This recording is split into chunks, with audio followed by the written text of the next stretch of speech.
Assalamualaikum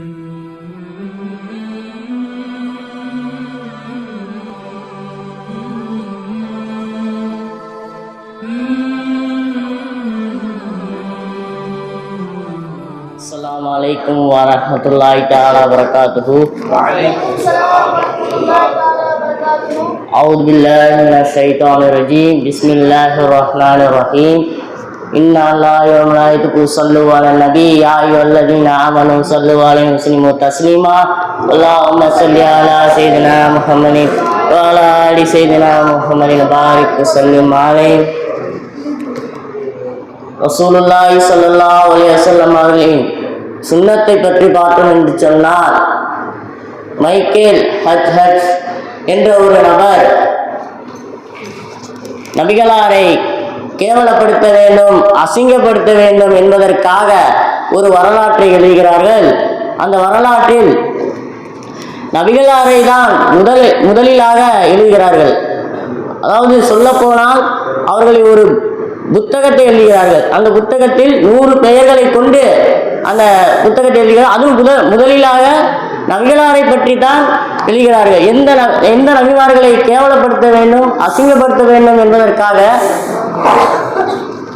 அவர்கள் தான் முதலிலாக அந்த பெயர்களை எழுதுகிறார்கள். நண்பர்களே, ரசூலுல்லாஹி ஸல்லல்லாஹு அலைஹி வஸல்லம் அவர்களின் சுன்னத்தை பற்றி பார்த்தோம் என்று சொன்னால், ஹதீஸில் வருகிறது, இதா அக்கலத் ஆமன் வைக்க வஸாபிஹு ஸலாஸ். நபிகளாரை சாப்பிட்டார்கள் என்று சொன்னால் 3 தடவை தன் விரல்களை சூப்புவார்கள். இக்காலகட்டத்தில் சூப்பி சாப்பிட்டார்கள் என்று சொன்னால் கேவலமாகவும் அசிங்கமாகவும் பார்க்கிறார்கள். எங்கு சென்றாலும் நண்பர்களுடன் அமர்ந்திருந்தாலும் சரி, உறவினர்களும் விருந்துக்கு போனாலும் சரி, நம்ம நபிகளாரை சுன்னத்தை பேணி சாப்பிட்டார்கள் என்று சொன்னால் மிகவும் கேவலமாகவும் அசிங்கமாகவும் பார்க்கிறார்கள். இக்காலகட்டத்தில் ஒரு முறை உத்தைஃபத்துல் யமான் என்ற அரசர் விருந்து வச்சிருக்காங்க. அந்த யமான் நாட்டு அரசர் அந்த அரசரவில் அந்த விருந்திற்கு ஒரு சஹாபி, எல்லா சஹாபாக்களும் உணவருந்தி இருக்கின்றார். அந்த ஒரு சஹாபி தெரியாமல் ஒரு பருக்கை கீழே விழுந்துவிட்டது. அதுக்கு அந்த அரசர், யமநாட்டு அரசர் சொல்கிறார், பார்த்து சாப்பிட மாட்டீங்களா, ஒழுங்காக சாப்பிட மாட்டீங்களா என்று அந்த சஹாபியை சொல்கிறார்.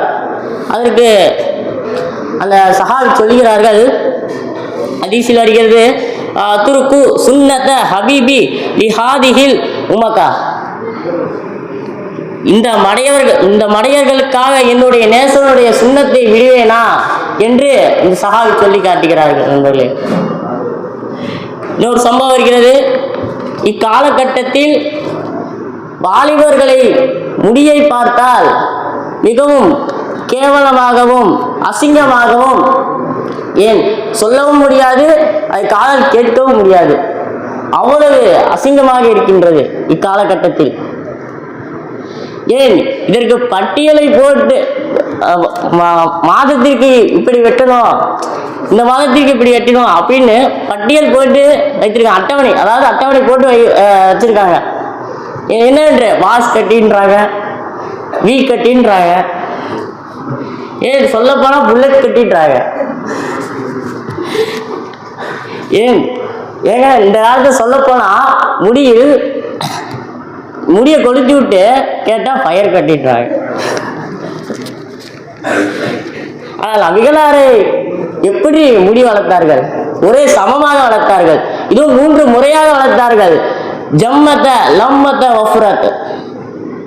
அதாவது அரைக்கால், முழுக்கால், தோல் பூஜம் என்று 3 முறையாக வளர்த்தார்கள். ஆகவே எங்கு சென்றாலும் நபிகளாரை சுன்னத்தை பேணி காத்து அல்லாஹ் தஆலா வாழ உங்களுக்கும் எனக்கும் தௌஃபீக் செய்வானாக. ஆமீன் ஆமீன். வாஹிரானா அல்ஹம்துலில்லாஹி ரப்பில் ஆலமீன். அஸ்ஸலாமு அலைக்கும் வரஹ்மத்துல்லாஹி தஆலா வபரகாத்துஹு.